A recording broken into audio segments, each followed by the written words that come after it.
రైతులను ఇబ్బంది పెట్టాలనే ఆలోచన లేదని కామారెడ్డి మున్సిపల్ చైర్పర్సన్ ఇందుప్రియ అన్నారు. కామారెడ్డి పట్టణ జనాభా 1,30,000 ఉందని మిషన్ భగీరథ ద్వారా శ్రీరామ్ సాగర్ నుండి 10 మిలియన్ల లీటర్ల నీరు రావాల్సి ఉండగా ప్రస్తుతం 3 మిలియన్ల లీటర్ల నీరు మాత్రమే వస్తుందన్నారు.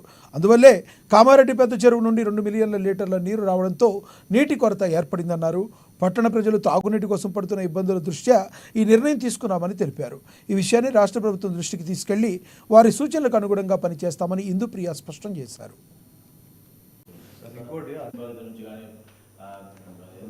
22 ప్యాకేజ్ ఉంది, దాని నుంచి కానీ దాన్ని ఏదైనా ప్రత్యేక 10 గ్రామాలలో నేను చెప్పినటువంటి అన్ని రకాల వర్గాలకు అన్యాయం అయిపోతుంది సార్. వాళ్ళు ఉపాధి కూడా కోల్పోతారు.